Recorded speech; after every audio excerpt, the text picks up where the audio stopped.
सौरभ तिवारी जी, जौनपुर से। राधे राधे राधे महाराज जी, आपके चरणों में कोटि कोटि नमन। गुरु जी, गुरु मंत्र को जपने में शुद्धता, शारीरिक मानसिक शुद्धता कहाँ तक जरूरी है? यदि अशुद्ध अवस्था में गुरु मंत्र का जाप हो जाता है तो इससे क्या कोई हानि होती है? हाँ,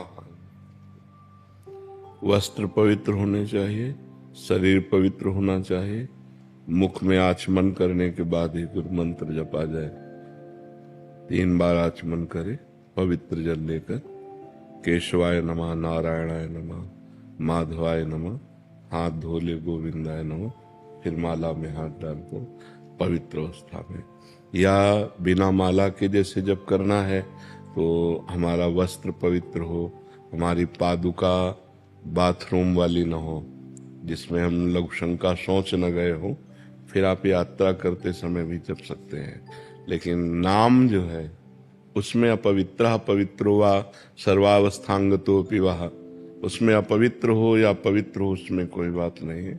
लेकिन मंत्र में, गुरु मंत्र में पवित्र अवस्था की अत्यंत अनिवार्य आवश्यकता है।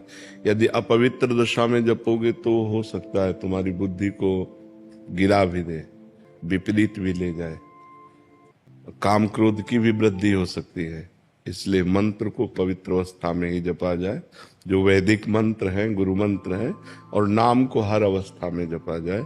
नाम जपने में कोई परेशानी नहीं।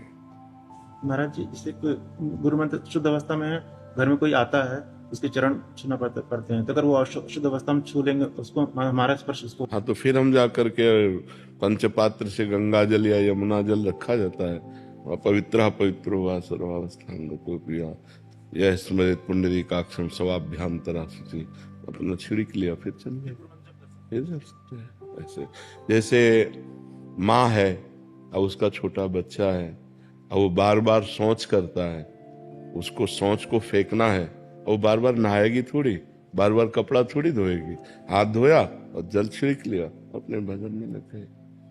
महाराज जी, 1-2 प्रश्न इसमें और आते हैं। महाराज जी, जैसे मंत्र का अभ्यास कर रहे हैं तो क्या वो एकदम बाथरूम में गए, यद्यपि नाम चलना चाहिए, 1-2 बार ऐसे निकल गया तो उसमें कोई अपराध नहीं, उसमें कोई अपराध नहीं। अभ्यास वसात जो हो रहा है वो बात अलग है, जानबूझकर हम नहीं फिर से याद आया तो फिर नाम। हाँ बिल्कुल, उसमें कोई अपराध नहीं। हाँ, महाराज जी, एक और था, जैसे किसी की सेवा में संलग्न है, मतलब जैसे कोई वृद्ध की सेवा कर रहे हैं, उस समय आप मंत्र जप सकते हैं। आप वृद्ध की सेवा कर रहे हैं, आप अंदर से मंत्र जप सकते हैं। उसमें कोई, आप अपने शरीर की पवित्रता है। अब जैसे नर्स है, अब हर समय मरीज की सेवा में है या डॉक्टर है, तो उसको अपना मंत्र जपना है। और खास बात ये पवित्रता अपवित्रता देह भाव से है। जब तक देहाभिमान है तब तक नहीं। अवधूत जब हो जाता है वही संत समझना, वही संत जब ऊंची स्थिति हो तो सोच किए पड़े भगवदाकार वृत्ति है। जब आगे बढ़ जाया जाता है ना, फिर इसकी कोई परवाह नहीं रहती। पर आगे बढ़ने के लिए इसकी आवश्यकता है, इसलिए इसको मानना चाहिए।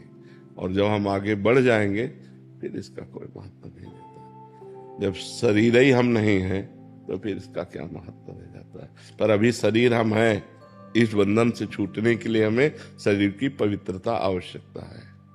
मुकुंद जी, सूरत से। राधे राधे। राधे राधे महाराज जी। महाराज जी, आपके चरणों में कोटि कोटि प्रणाम। महाराज जी, लगभग 15 दिन पहले मुझे वृंदावन आने का सौभाग्य प्राप्त हुआ और आपके दर्शन भी हुए। उस अनुभव से मन को अत्यंत शांति और आनंद की अनुभूति हुई। जब मैं सूरत लौटकर गया तो शुरुआती कुछ दिनों में मन बहुत सकारात्मक रहा। मैंने प्रातःकाल नाम जप का भी अभ्यास करना प्रारंभ किया, किंतु कुछ समय बाद मन में अनेक विचार आने लगे जिससे एकाग्रता में बाधा होने लगी। महाराज जी, कृपया मार्गदर्शन करें कि ऐसी स्थिति में व्यवहारिक जीवन जीते हुए आध्यात्मिक साधना को तो क्या होता है, जैसे हम पोछा लगा देना और दरवाजे खिड़की खुला रखे तो कुछ ही देर में फिर गंदगी आ जाएगी। सत्संग पोछा है, साधु संग जैसे कि तो सुमिरन नाम पवित्र अति दरस परस अघनास, दर्शन मात्र से, वाणी के श्रवण मात्र से हमारा हृदय पवित्र होता है। हमें ऊर्जा प्राप्त होती है आध्यात्मिक, हमें परमाणु प्राप्त होते हैं भागवतिक।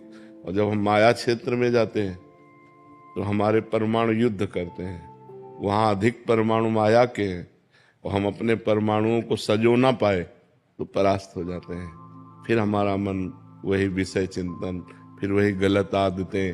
फिर तो लगता है कि जब आए थे तो 2-4 दिन तो सही चला, फिर तो बैटरी डिस्चार्ज हो गई। हम उसे